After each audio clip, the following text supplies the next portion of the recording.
வணக்கம். நான் ஸ்ரீரங்கம் ரவி உங்களோட பேசிகிட்ருக்கேன். இது டிசம்பர் மாதத்திற்கான பலன்கள். சிம்மராசி. சிம்மராசி நேயர்களை பொறுத்த வரைக்கும் 7ஆம் வீட்டில் சனி இருக்கார், தப்பே இல்லை. இந்த முக்கியமாக 10ஆம் வீட்டுக்குடைய சுக்கிரன் 6ஆம் வீட்டில் இருக்கார். அப்போ தொழிலில் எதுவும் கெட்டு போகாது. ஆனால் அதே நேரத்தில் தொழிலில் நமக்கு புதுசாக சில ரெஸ்பான்சிபிலிட்டிஸ் இது வரலாம். ஆனால் அதெல்லாம் சமாளிக்கக்கூடிய, ஏற்கனவே உங்கள் எக்ஸ்பீரியன்ஸ் இருக்கும், இதை சமாளிச்சிருப்பீங்க. அதே தொல்லை திரும்ப வரலாம், அது சமாளிக்க முடியும். தொழில் போட்டின்னு எடுத்துக்கலாம், இல்லை தொழிலில் சில பேர் தொந்தரவு வேணும்லாம், இல்லை தொழிலில் சில டிலேஸு இதெல்லாம் இருக்குது, உங்கள் தொழிலை பொறுத்தது. ஆனால் இதில் முக்கியமான ஒரு விஷயம் என்னென்னா, சில நேரங்களில் கிளையண்ட் ரிலேஷன்ஷிப், இந்த மார்க்கெட்டிங் இந்த மாதிரிலாம் இருப்பீங்க. அப்போது சில நேரங்களில் நீங்கள் ஏதாவது பேசி நல்ல கிளைண்ட்டை எழுந்துடக்கூடாது. அதனால் பொறுமையும் நிதானமும் ரொம்ப ரொம்ப அவசியம். ஹெல்த்தை பொறுத்த வரைக்கும் அவசியம் நீங்கள் பார்த்துக்கணும். குறிப்பாக இந்த ஹார்ட்டு சம்மந்தப்பட்ட பிரச்சனைகள் இருக்கவங்கெல்லாம் கொஞ்சம் சரியாக இல்லைன்னா தயவு செஞ்சு அதுக்கான ஒரு டாக்டரை பாருங்கள், அவசியம் பாருங்கள். ஏன்னா செவ்வாய் அந்த கடகராசி 12ஆம் வீடு அங்கே இருக்கார். இந்த செவ்வாய் அந்த கடகராசிங்கிறது ஹார்ட்டு. அப்போ உங்களை பொறுத்த வரைக்கும் அந்த செவ்வாய் அந்த இடத்துல நீச்சமாக இருக்கும்போது எதுவும் பிரச்சனை இருக்கா அது பார்த்துக்கணும்.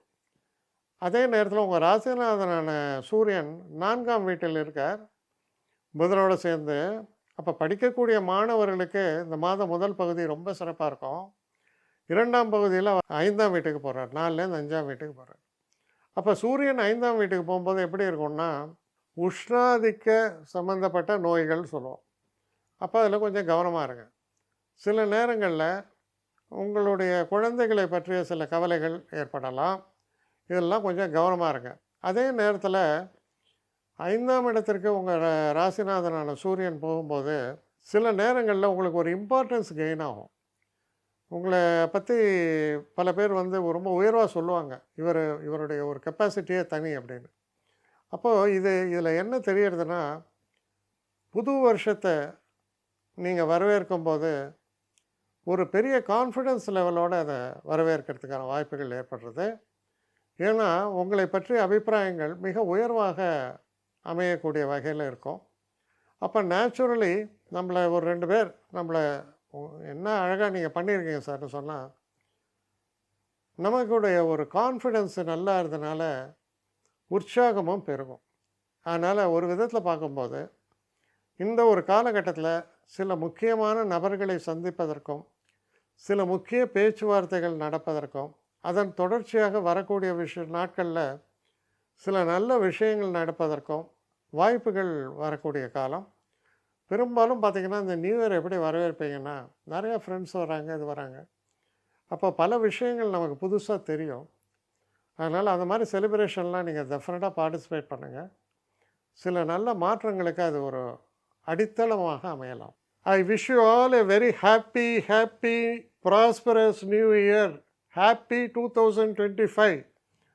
இது ஏகப்பட்ட புதிய ஹோப்ஸு, புதிய சிந்தனைகள், வாழ்க்கையில் சந்தோஷங்கள் அனைத்து நேயர்கள் வாழ்க்கையிலும் பெருகட்டும் என்று எல்லாம் வல்ல இறைவனை வேண்டி என்னுடைய வாழ்த்துக்களையும் தெரிவித்துக் கொள்கிறேன். வணக்கம். ஸ்ரீரங்கம் ரவி. என்னை காண்டாக்ட் பண்ணணும்னு நிறைய பேர் நினைக்கிறீங்க. தயவு செஞ்சு என்னை காண்டாக்ட் பண்ணுறதுக்கு ஒரு மெயில் அனுப்புங்க. srirangamravi1@gmail.com. இது ஸ்க்ரீனில் பார்க்கலாம், இது அப்பியர் ஆகும். இந்த மெயிலுக்கு எனக்கு அனுப்புங்க.